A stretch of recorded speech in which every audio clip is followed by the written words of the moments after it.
Le territoire de Féche actuellement est menacé par l'épidémie bovine et plus précisément dans le 2 secteurs suite 4. Donc à savoir le secteur de Ganaketi et le secteur de Lobo. Donc ce sont les deux secteurs-là qui sont sérieusement menacés par cette épidémie bovine. Donc l'autorité, après avoir fait le rapport à la hiérarchie pour que la solution soit trouvée, nous avions signé une décision avec certaines mesures. Donc la première mesure, c'était celle de donner à la population donc la viande de bonne qualité. Nous avions créé une commission de vétérinaires qui à chaque fois devrait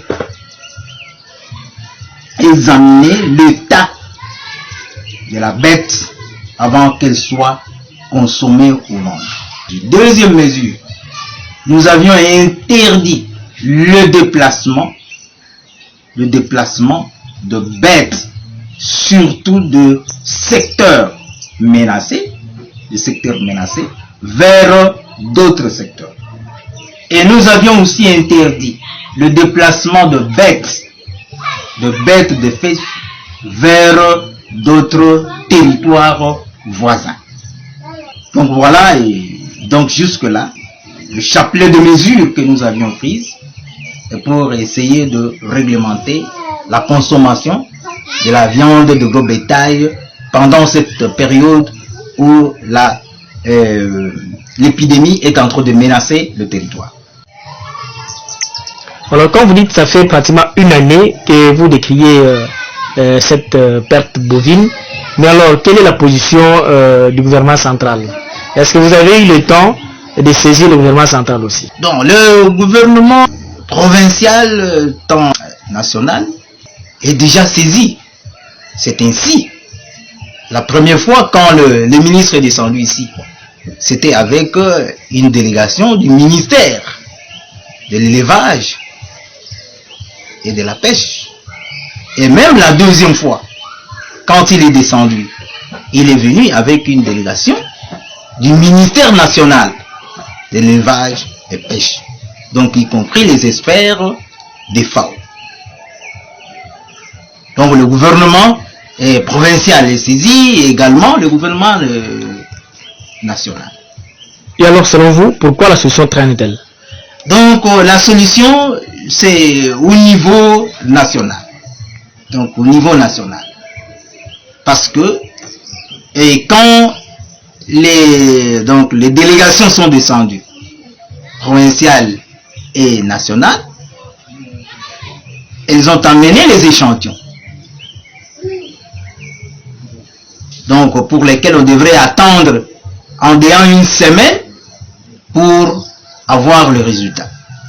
Mais depuis que le prélèvement a été fait, donc jusqu'à présent, nous attendons, le résultat n'est pas encore rendu public. Donc tout, ça traîne un peu au niveau national. J'en profite, monsieur le journaliste, pour que je puisse lancer le cri d'alarme donc au niveau national. Que le gouvernement central puisse un peu trouver rapidement des solutions donc à cette épidémie qui menace l'économie du territoire et pourquoi pas de la province. Vraiment, j'insiste que le gouvernement central puisse nous venir en aide. Les fermiers féchois souffrent. L'économie du territoire souffre. Et pourquoi pas l'économie de la province du Congo. Donc il faudra vraiment que le gouvernement central se penche sur cette épidémie qui menace le gros bétail dans le territoire de Féche. Or, c'est ce gros bétail qui fait de Fichy le grenier agropastoral. Combien de territoires qui dépendent des gros bétail du territoire de Fichy, qui souffrent actuellement à cause de cette épidémie. Nous avons des territoires voisins qui sont alimentés par le gros bétail du territoire de Fichy. Je peux citer la province du Kasaï, à Tikapa par exemple. Je peux citer la cité de Temba, la ville même la ville de Tikapa, nous avons la ville de Kenge, nous avons même la ville de Kinshasa, qui dépendent de gros bétail de Fichy. Alors il faudra que le gouvernement central vraiment s'y penche et trouve des solutions rapidement pour essayer de tirer du péril le territoire de Fichy qui souffre économiquement à partir de cette épidémie bovine.